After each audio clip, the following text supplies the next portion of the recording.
All right, welcome back to the channel guys. भाई Korea में अभी फरवरी के टाइम पे कुछ ज़्यादा ही ठंड है भाई, -13, -14, -15। सो इसलिए भाई मैं कहीं बाहर भी नहीं जा सकता। सो इसलिए व्लॉग्स वगैरह नहीं आ पा रहे हैं अभी। लेकिन मैं ट्राई करूँगा जल्दी ही व्लॉग्स वगैरह भी डालूँ। लेकिन आज का वीडियो में हम बात करेंगे कि भाई आप कोरियन लैंग्वेज कैसे सीख सकते हो और मैंने कोरियन लैंग्वेज कैसे सीखी। क्योंकि भाई अगर आप कोरिया में आओगे तो इंग्लिश ज़्यादा हेल्प नहीं करेगी आपको। सो जो भी आपको हेल्प करेगी वो है कोरियन लैंग्वेज, ठीक है। क्योंकि कोरिया में बहुत सारे क्या 90% लोग कोरियन ही बोलते हैं और इंग्लिश नहीं समझते भाई यहाँ के लोग। इसीलिए आपको, अगर आप कोरिया में आना चाहते हो, अगर आपको के ड्रामास वगैरह पसंद है तो आपको कोरियन पढ़ना बहुत ही ज़रूरी है भाई। और मैंने कैसे कोरियन लैंग्वेज पढ़ा वो भी मैं आपको आज की वीडियो में बताने वाला हूँ, ठीक है। मैं उल्टा हो गया, इसको उल्टा करते हैं, हाँ ऐसा ठीक है। तो भाई मुझे कोरियन लैंग्वेज पढ़ने में टोटल लगे 8 महीने। एक्चुअली भाई मुझे एक एग्ज़ाम पास करना था, इसीलिए मैंने कोरियन लैंग्वेज को पढ़ा, ठीक है। और मेरे को 8 महीने लगे उस एग्ज़ाम को पास करने में। सो उस हिसाब से मैंने अपनी पढ़ाई की थी भाई, क्योंकि मुझे एक एग्ज़ाम पास करना था, ना कि मेरे को के ड्रामास वगैरह देखना था, इसलिए पढ़ा मैंने। लेकिन अगर आपको के ड्रामास वगैरह पसंद है, अगर आप कोरिया में आना चाहते हो तो आपको बेसिक कोरियन लैंग्वेज आनी ही चाहिए भाई। फ्लुएंट होना ज़रूरी नहीं है, क्योंकि भाई मैं खुद ही फ्लुएंट नहीं हूँ अभी भी। बट मैं समझ जाता हूँ भाई जो वो बोलना चाहते हैं कोरियन लोग, मैं समझ जाता हूँ, मैं उनसे कन्वर्सेशन कर सकता हूँ लिटिल बिट। सो उस लेवल का आपको कोरियन लैंग्वेज आनी चाहिए अगर आप कोरिया आना चाहते हो तो, ठीक है। सो सबसे पहले बात करेंगे हम बेसिक से भाई। अगर बेस ही कंप्लीट नहीं होगा तो हम कोरियन लैंग्वेज को कैसे पढ़ेंगे भाई। सो बेसिक पढ़ने के लिए हमें चाहिए हंगुल, ठीक है। ये है कोरियन अल्फ़ाबेट का नाम हंगुल। ये आप फ्री में भी पढ़ सकते हो, यूट्यूब में बहुत ही सारे वीडियोज़ है भाई जहाँ पे आप कोरियन अल्फ़ाबेट को पढ़ सकते हो। फॉर एग्जांपल मैं आपको दिखाता हूँ भाई, ज़्यादा मैं अपना लैपटॉप का स्क्रीन नहीं दिखाऊंगा। यहाँ पे है ये कोरियन अन्नी करके, ठीक है, कोरियन अन्नी, ठीक है। कोरियन अन्नी करके एक यूट्यूब चैनल है जहाँ पे आप पूरा अल्फ़ाबेट को पढ़ सकते हो भाई, ठीक है। सो जो मैंने अभी आपको चैनल दिखाया भाई, वहाँ से आप पूरा ही पूरा कोरियन अल्फ़ाबेट को अच्छे से पढ़ सकते हैं। इसको पढ़ने में आपको ज़्यादा से ज़्यादा 1-2 घंटे ही लगेंगे भाई। और आप ऐसे व्हाइट बोर्ड लेना, ठीक है, व्हाइट बोर्ड लेना, और व्हाइट बोर्ड में आप प्रैक्टिस कर सकते हो भाई अपने अल्फ़ाबेट को, ठीक है। अगर आप प्रैक्टिस करोगे तो आप अच्छे से कोरियन लैंग्वेज को लिख पाओगे और पढ़ पाओगे। और एक इंटरेस्टिंग सा फैक्ट बताऊँ, ये दुनिया की सबसे ईज़ी अल्फ़ाबेट है भाई लिखने में, ठीक है। लिखने में सबसे ईज़ी अल्फ़ाबेट है दुनिया की, कौन सी? कोरियन अल्फ़ाबेट, ठीक है। कोरियन अल्फ़ाबेट दुनिया में सबसे ज़्यादा ईज़ी है भाई लिखने में। इसलिए आप लिखना तो आप 10 मिनट में ही सीख जाओगे, लेकिन उसको बोलना, कितने लेटर्स है, वो सब आप इस यूट्यूब चैनल से देख सकते हो भाई। अब हम अल्फ़ाबेट की बात करेंगे बेसिक वर्ड्स, ठीक है। बेसिक वर्ड्स पे तो आपको आनी चाहिए। बेसिक वर्ड्स मतलब जो डेली लाइफ में आपको जो वर्ड्स वगैरह यूज़ होंगे कोरिया में, जैसे पानी को क्या कहते हैं, ठीक है, चावल को क्या कहते हैं, और खाना को क्या कहते हैं कोरियन लैंग्वेज में। ये सब बेसिक मीनिंग तो आपको चाहिए होंगी ना। वो बेसिक मीनिंग में आप चैट जीपीटी से भी पढ़ सकते हो भाई। और यूट्यूब में भी बहुत सारी वीडियोज़ है, आप वहाँ से भी देख सकते हो, लेकिन आप चैट जीपीटी से भी पढ़ सकते हो। मैं आपको एग्जांपल दिखाता हूँ भाई, आप चैट जीपीटी से कैसे बेसिक मीनिंग पढ़ सकते हो, ठीक है। मैं आपको स्क्रीन पे लेके चलता हूँ भाई। मेरे स्क्रीन आप यहाँ पे मार सकते हो भाई, मैं आपको दिखाता हूँ, ठीक है। आप कैसे चैट जीपीटी से भी पढ़ सकते हो। को गिव मी, मैं लिखता हूँ आप, ठीक है, give me basic basic Korean words Hindi to Korean with column. अगर आप ऐसे लिखोगे तो ये आपको कॉलम में बेसिक मीनिंग दे देगा भाई। दिखाता हूँ, थोड़ा टाइम लगेगा, लेकिन आप थोड़ा बहुत टाइम लेगा और आपको बेसिक मीनिंग दे देगा भाई, ऐसा कॉलम बना के, ठीक है। देख रहे हो, यहाँ देख रहे हो, हिंदी टू कोरियन। देखो, नमस्ते को क्या कहते हैं कोरियन में? अन्योहासियो। धन्यवाद को क्या कहते हैं? खामसाहमनिदा। और कृपया को क्या कहते हैं? छः बाल।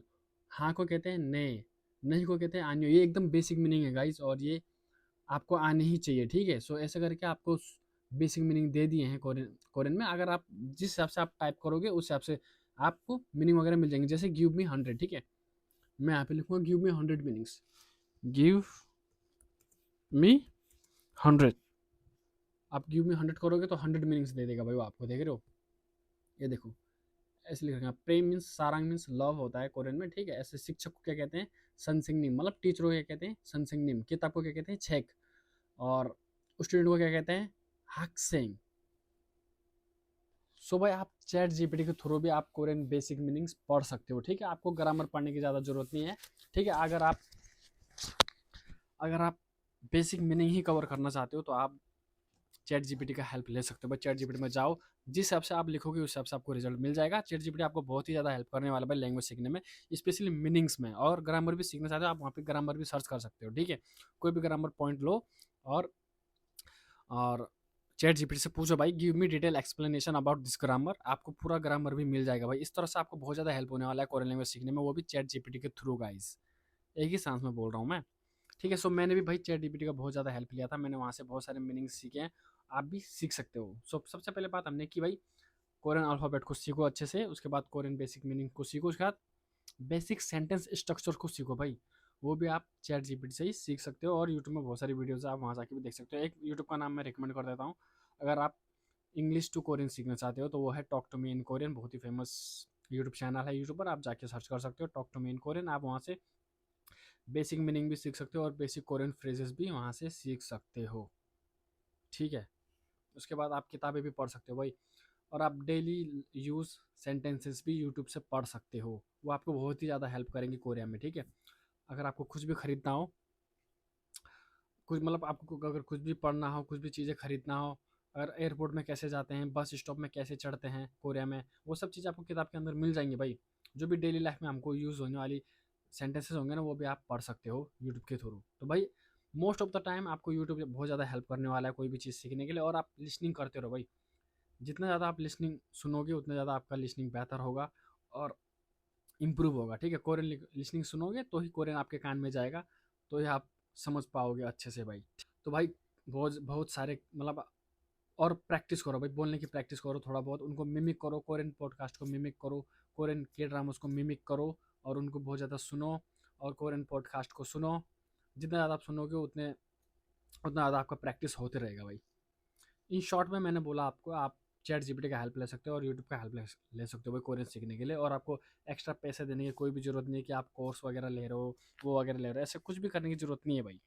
सिंपल सी बात है, आपके पास एक लैपटॉप होना चाहिए, फिर फ़ोन से भी देख सकते हो, एक वाइट बोर्ड होना चाहिए जहाँ पे आप अपने सेंटेंस वगैरह प्रैक्टिस कर सकते हो, और अल्फ़ाबेट को कंप्लीट करो। उसके बाद बेसिक वर्ड्स को सीखो, कोरियन नंबर्स को सीखो, और बेसिक सेंटेंस स्ट्रक्चर को सीखो। अगर आपको लो कोरियन कोरियन एग्ज़ाम वगैरह पास करना है तो कोरियन ग्रामर को सीखो, और जो भी हम डेली लाइफ में बोलते हैं उन चीज़ों को सीखो, क्योंकि अल्टीमेटली आपको कोरिया में आके वही चीज़ें काम लगने वाली है भाई। जैसे अगर मैं दुकान में जाऊँगा तो दुकान में कैसे कोरियन में ऑर्डर करूँगा, रेस्टोरेंट में जाऊँगा तो अपना खाना कैसे ऑर्डर करूँगा, ये सब चीज़ें आप पहले से ही सीख सकते हो, और ये सब चीज़ें आप के ड्रामा वगैरह में भी सीख ही सकते हो भाई। सो इस मैंने भी इसी तरह से पढ़ा, मुझे 8 महीने लगे, मतलब कोरियन मतलब अपने एग्ज़ाम को पास करने में। मैंने सबसे पहले कोरियन अल्फ़ाबेट पढ़ा, बस ऑब्वियस सी बात है, ठीक है। उसके बाद मैंने फिर कोरियन अल्फ़ाबेट को कंप्लीट किया, उसके बाद मैंने कोरियन बेसिक मीनिंग को पढ़ा, फिर मैंने कोरियन ग्रामर को पढ़ा, और फिर बेसिक स्ट्रक्चर सेंटेंस स्ट्रक्चर को पढ़ा। ऐसे करके करके मैंने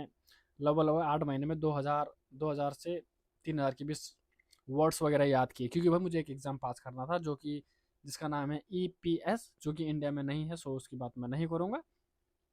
और भाई ओवरऑल मैं बोलूँगा कि कोरियन पढ़ना ईजी है, लिखना ईजी है, लेकिन थोड़ा बोलना आपको डिफिकल्ट होगा, ये क्योंकि ये सिमिलर है भाई जापानीज़ लैंग्वेज से और चाइनीज़ लैंग्वेज से। थोड़ा बोलने में आपको डिफिकल्ट हो सकता है, लेकिन ओवरऑल आप थोड़ा बहुत कन्वर्सेशन करने लायक आप इंडिया में ही रह के पढ़ सकते हो। बाकी अगर आप कोरिया में आओगे तो आपको हैबिट हो जाएगा, आप क्योंकि अगर आप कोरिया में आओगे तो सभी लोग कोरियन बोल रहे होंगे, और आपको सुनने की आदत हो जाएगी, और आप रिस्पॉन्स भी अच्छे से दे सकते हो भाई। ये रहा मेरा आज का वीडियो।